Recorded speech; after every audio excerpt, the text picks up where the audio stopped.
don't know Squatch. Hey everyone, this is Jim. And this is Josh. Glad you're with us. So, what are we going to get into today, Bigfoot related? Well, we got a couple things, but we have a little brief news flash. So we've got another cut in for Bigfoot in the headlines. Oh, all right. This is Bigfoot from the headlines.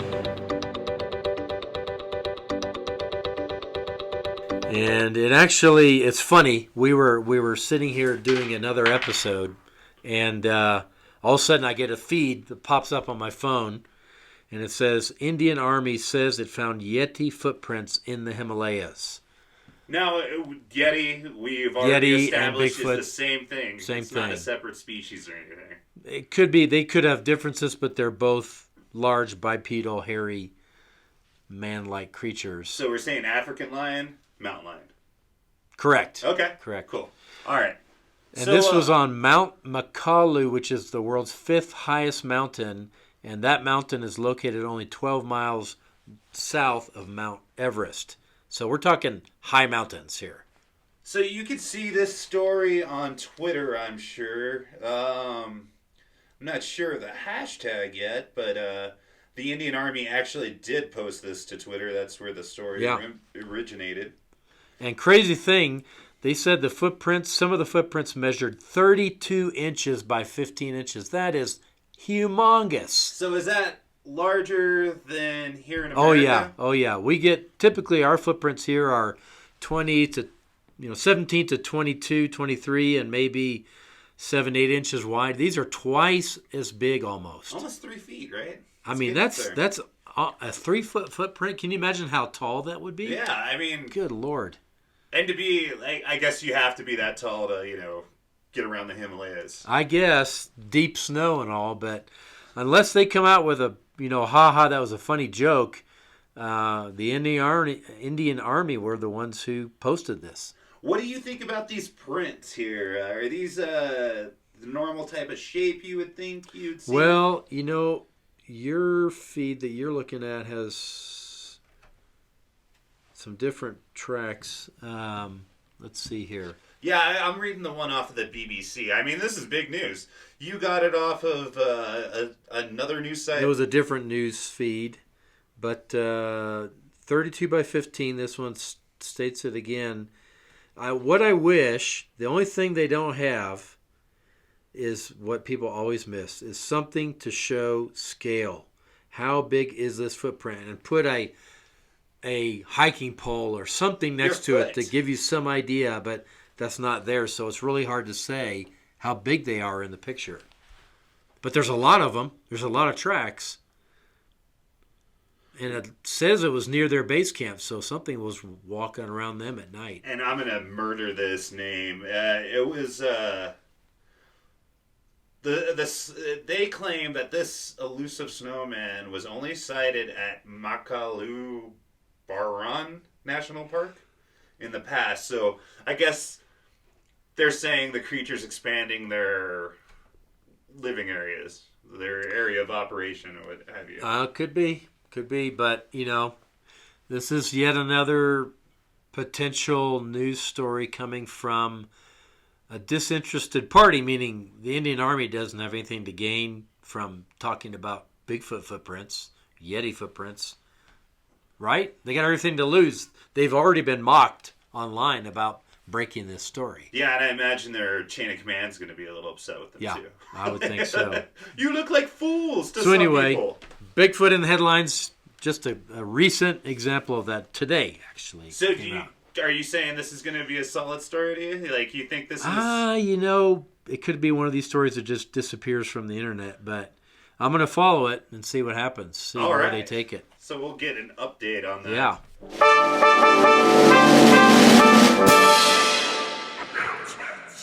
All right, so I know something else is coming up very exciting for you. The Mile High Mystery Conference. Correct. We are putting on a conference in cooperation with Dennis Full and his Colorado Bigfoot organization and Dave Paulides and the Missing 411 book series. Oh, awesome. Dave Dennis was came on the show, right? Dennis came on the show. We've not had Dave on the show yet, but the three of us started putting this conference together 2 years ago. So we've had 2 conferences. This is the third.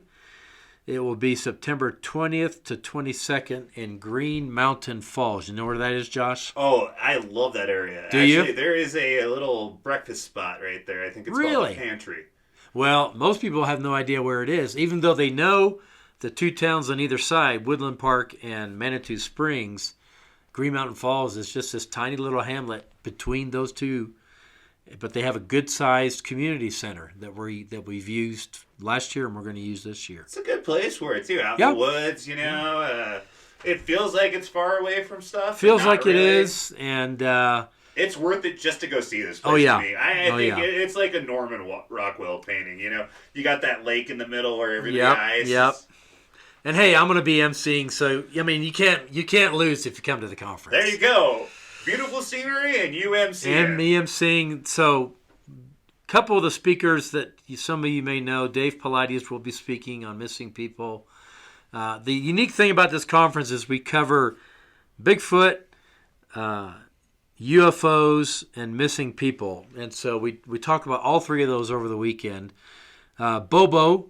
James Bobo Fay from Animal Planet Finding Bigfoot's going to be there. And... as well as some others, Peter Davenport from the the United States UFO Reporting Center. He's the director there. Rob Alley, who's done great research up in Alaska on Bigfoot. So it's going to be a great group, and a few more folks that we just don't have time to talk about everyone. But yeah, you can register online actually now, get an early bird special at milehighmysteryconference.com, and you can see the registration information there. So what kind of turnout do you guys usually get for this? Oh, it's gone up. We had about 180 the first year. We had about 220 last year. We're expecting a full house, 250, maybe a few more. We're only limited by room at this point in this location. So, I mean, we draw 200 to 300 people. Wow. You know, it'd be cool. Like, next year, maybe we can get a little booth there and run a little Q&A session with everybody. Yeah, for the podcast. Yeah, do it live for the podcast. Totally. That's an awesome idea. Do an actual podcast from the conference. So that's really cool. That's something to look forward to. Yeah. When was that again? I'm sorry. September 20th to 22nd this year. Good deal. And we'll be sure to put that up on the site, too. Yeah. Did you, another event that came up recently, I think it's going to be a thing now, did you happen to go to the Sasquatch event up in Estes Park? Estes Park Bigfoot Days. We did. Yeah, that was Estes Park's first time to do this. If you've been to Estes, they have events all year long up there. But this was the first time to try this. It was really kind of a prompted by Estes Park, the town, but also Kenny Collins, who's a researcher that lives in Estes, and they had a couple of well-known speakers come and speak, and then on Saturday there was kind of I think they call it, I can't remember the name of the park. It's right next to the town hall, and there were about 40 booths out there. We were just one of them. And we had a lot of our merchandise out there, and Kenny was there with some tracks, and another friend, Mike, and Leah Marshall were there with some of their findings, evidence, and some souvenirs they had made. So it was a fun day. Daphne, I had to leave Daphne. I double booked myself. I had to go speak at the Conifer Library on Bigfoot the same day. So I left earlier in the morning Saturday and left Daphne with friends to run the booth, and I went to Conifer and spoke on Bigfoot. I was talking to Daphne. I guess you guys did really well out there, too. Oh, did really well. We could have taken twice as much merchandise and sold all of it. So people are digging Bigfoot Absolutely. up there. Digging Bigfoot in Estes. Absolutely. Well, we're going to check that out next year, too. I saw it, and we shared it on the Facebook page of ours there, and it's always dicey in Estes Park in April. You never know if what the weather's going to be. It was snowing in the morning a little bit, but hey, it worked out great. So, yeah, next year we'll hope to promote that again on our podcast. Yeah. Wow. So these conferences, they're all over the country. Yeah, it seems to be more and more lately. Yes. So yes, big one. There's some that are huge. I've attended the Sasquatch Summit in Washington, and the year I went was probably 3 years ago, and there were already 700 people there. It's gotten even bigger now. So, it's not unusual for one of these conferences to draw 500, 1,000, 1,500 people. Wow. See, until we started talking about this, I wasn't even aware that this kind of stuff goes on. It's a huge community. Huge. Like the interest in Bigfoot is phenomenal around this country. It seems I'm learning so much as we go along here. It blows my mind. It's kind of going down the rabbit hole, my friend. And once you start down the rabbit hole, it never ends. We've only touched the surface. Just wait. It's funny. I forgot to tell you actually about that conference. Somebody we were filming a house for the real estate video part of our business, and somebody knew you from the conferences. Really? Well, the person that we shot at their house, it was just a small world. Yeah, small world. It blows my mind. That's cool. All right, so we got that one coming up September. We got this one to look for. I guess that's going to happen in April. Next April. And is there any other conference you would recommend people check out? Well, I don't have dates.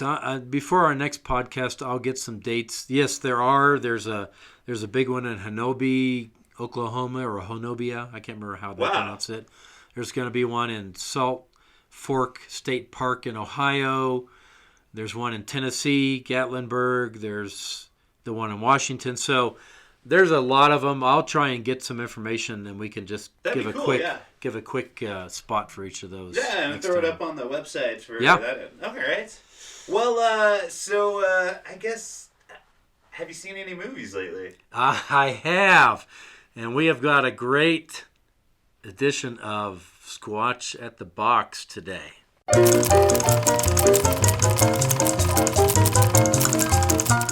This movie we watched was called The Man Who Killed Hitler, Then Bigfoot. No, it's The Man Who Killed Hitler and Then the Bigfoot. The Bigfoot. It's a bizarre name. And what did you think about this movie? Well, I mean, the cast. The reason I even watched it is because Sam Neill is in it. Yeah, Sam He's one Neill. of my favorite actors. You got Rob Livingston in it. Rob Livingston was in it. That's all I really noticed. There was another person I recognized, but didn't know their name. Didn't look afterwards, but a few big names. The girl, I had to check it out. I thought that was Heather Graham because the period piece, they made her look like it. But yeah. But it was a weird movie. Just combining those two topics. How did they ever come up with that subject matter? This is what would happen if Captain America wasn't on the rocket. He lived his full life.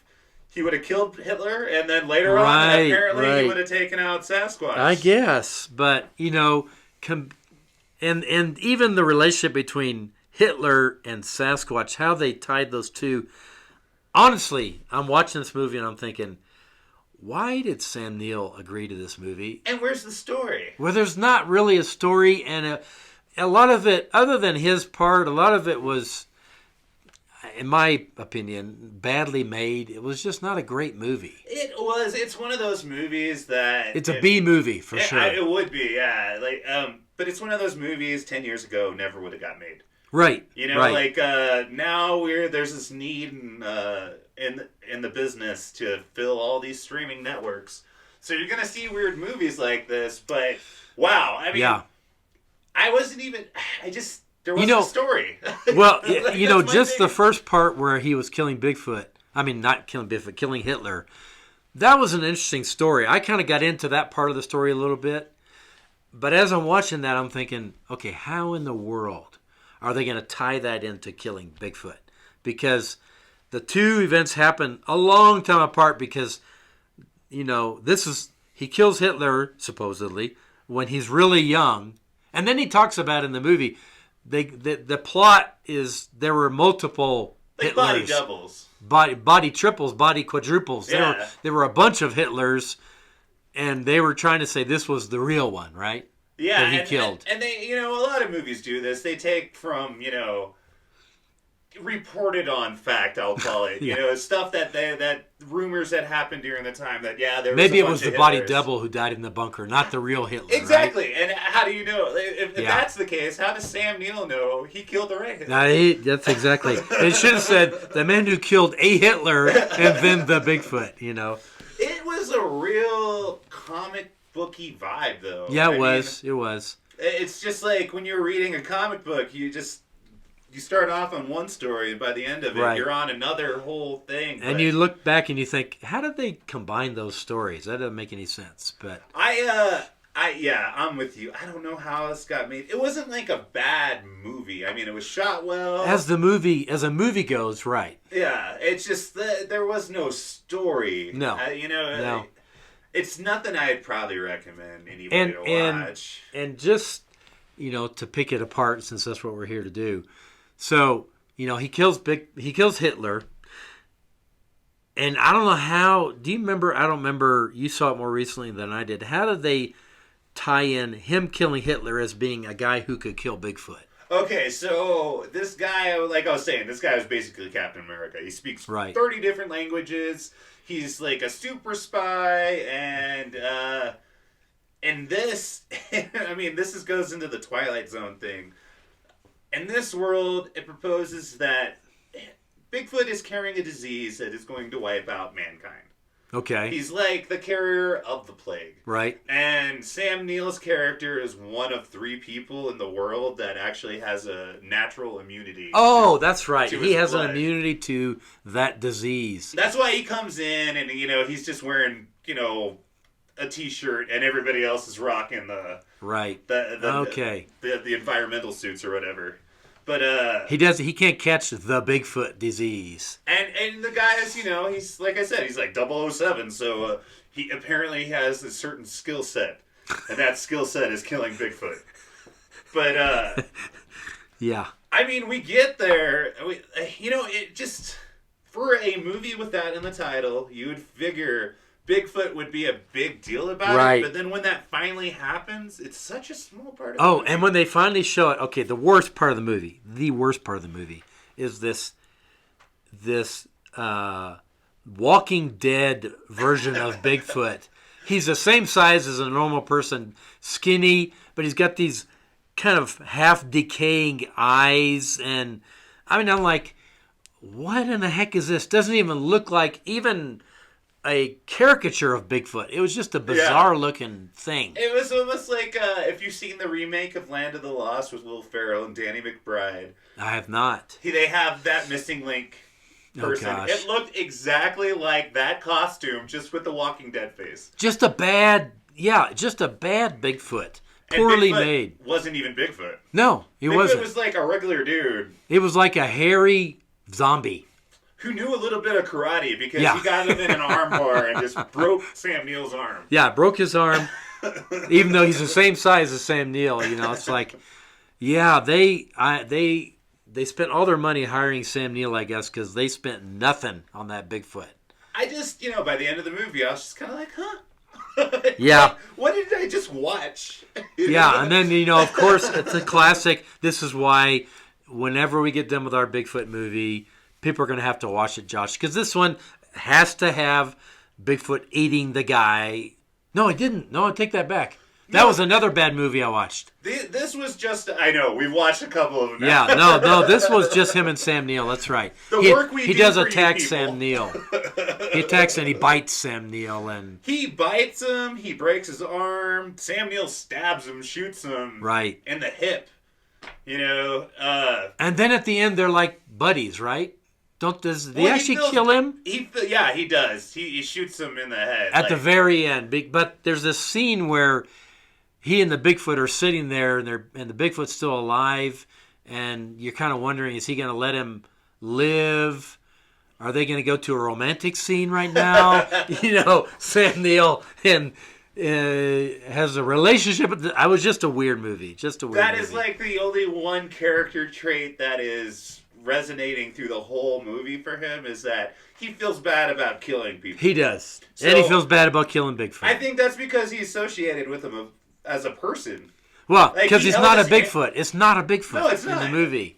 And he held his hand while he was dying, you know? And Bigfoot was like, fooled you. That's what I'm like. It's like Sam changes his mind. He's already shot him, but, I wish I could have a relationship with this guy because he's so cool. He's got a weird half-zombie grotesque face, but Never mind that he's the carrier of the plague. Oh, yeah, carrier of the plague. Let's be friends. Yeah, let's be friends.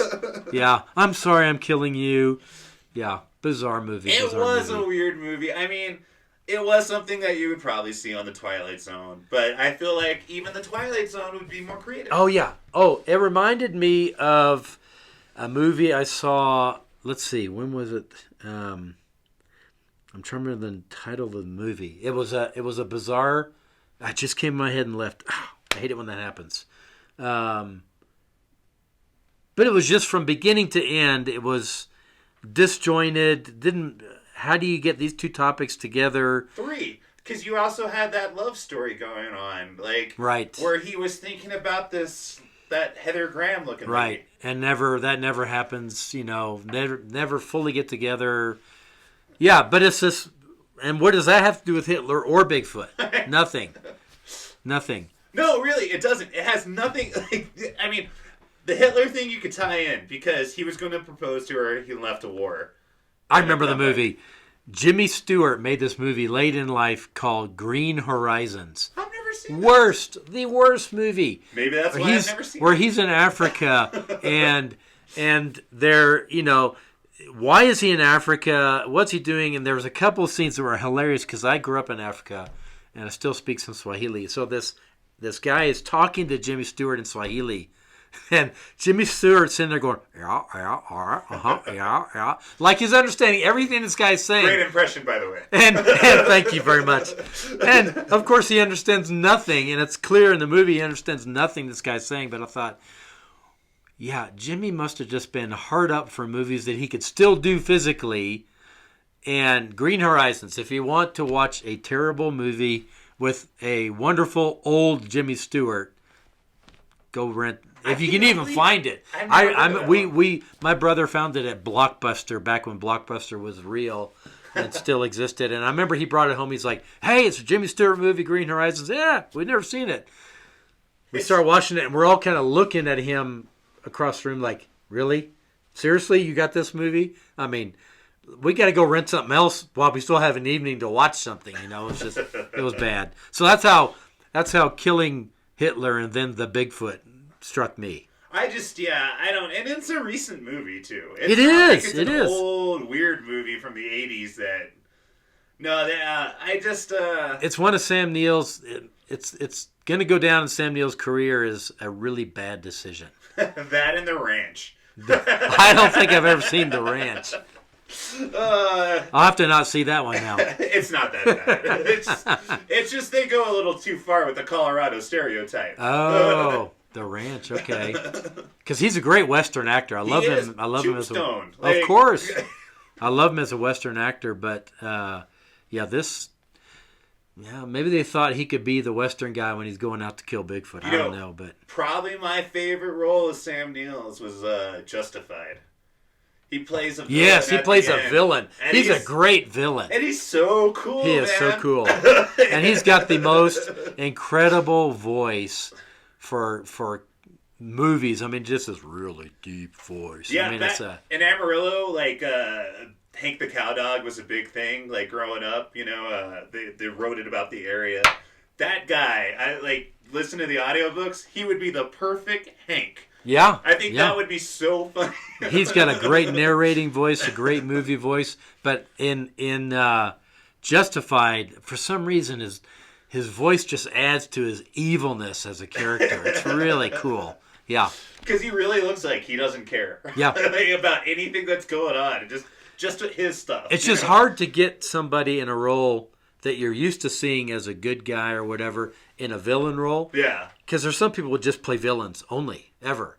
And and then you see him in a hero role, and you're like, whoa, wait a minute, that doesn't work. You can't just swap roles like that, So You know the other weird thing about this movie? What's that? It caught me right off the bat is the lack of dialogue.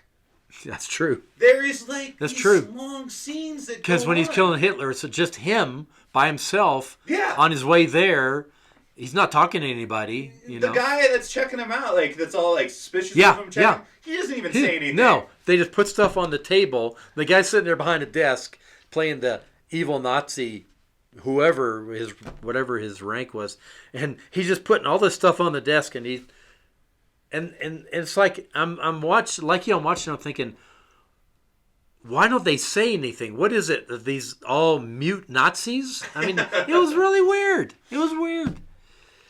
Yeah, I'm gonna have to put that movie. Well, let me ask you first. I know, I know the answer, but just because this is what we do, is there anything about that Bigfoot scene? We'll call it a scene because it wasn't a segment that was accurate. Yes, the Bigfoot was a living being. That was it. That's the only thing. Nothing else about it is even remotely accurate to the way Bigfoot is. It was just bizarre. I don't know. It's almost like they thought, okay, we're going to make, and probably because it was diseased, not deceased, but diseased, that they had to make it look bizarre, but it wasn't even. You could have gotten a Jack Link's costume and made him look sick, and it would have been a better Bigfoot. The Jack Link's costume, that one, the beef jerky Bigfoot, actually, I thought looked way better. Oh, yeah, way better. And that's not even a very good Bigfoot. I don't like the Jack Link's Bigfoot, but compared to the Bigfoot and killing Hitler, oh, my gosh, no comparison. So, just a bad. So, you don't think a man can go one-on-one with Bigfoot with a knife and a rifle? Oh, no. No, not even a young Bigfoot. No, I don't think so. So. Well, I guess we're both agreed on this. Yes, one. we are. Do not see this movie. Don't see it. Even though the title looks intriguing and you'll see it at Redbox, avoid it. Yeah, just go to the next movie. I do. The title seems like a mouthful that would, wow, this is going to be awesome. But no, it's not even fun awesome. It's not a movie you can even watch and enjoy badly. It's not even watch and enjoy making fun of it. It's a ruin your movie night movie. So don't go there. All right, so that's it for this segment of Squatch at the Box. All right, so how did you like today's episode, Sue? Yeah, it was good. Yeah, we got a lot of info out there today. So it's not our normal type of episode, but hopefully the stuff we talked about people are going to be interested in. So. Yeah, and I still want to know, people, what movie monster do you guys associate Bigfoot with? I just want to know. Sure. This is a question we asked a couple episodes ago, but nobody's... And somebody take the bait and write us on our website, on YouTube. Just get back with us with a question, a comment, even to say, hey, listen to the podcast, I hate it. Hopefully that's not the case, but we would just love to know that you're listening. And you can do that on Instagram, you can do that on YouTube, you can do that on Facebook, and our website. Even Apple Play and, are we on Google Play? We're on Google Play and iTunes. iTunes, okay. We broadcast to both, so we're available anywhere you can get us, anywhere you have ears. Yep. Do you have anything you want to plug on this episode? I'll say, though, in honor of Avengers Endgame coming out, Marvel does have a Sasquatch character. What? It's part of a group called Alpha Flight. So really, they're a Canadian team. I have never heard of that. Yeah, his name's Sasquatch. He's kind of like the Hulk. He's a normal guy. He turns into Sasquatch, and he's all big. Is that in the latest Avengers movie? No, not this in the This is all totally separate. It's just a shout out to Marvel for me. To Marvel, okay. He is part That's of a marvelous. He is. They are part of an Avengers type group. Okay. But it's like Avengers Canada. Oh, it's Sasquatchy. Hoser Sasquatchy. That's how it is. Okay. It's about time they come up with a Sasquatch movie. I do feel bad, and our Canadian fans, if you're listening, I'm sorry, but when I do read those characters, I do put like the Trailer Park Boys. Can't help it. Can't help it. Don't you know? And I love the Trailer Park Boys. Just so that's out there. We're gonna have to tell Bubbles about this show. I'm gonna reach out to him, and we're gonna see if we can get him on. We'll get him on, man. Bubbles likes Bigfoot. He's all Sam Squatch. Sam Squatch. Yeah, there you go. As long as we don't have Ricky. Yeah. He's gonna cause problems. Well, all right, guys. That's it for us this week, and always remember, you don't know Squatch.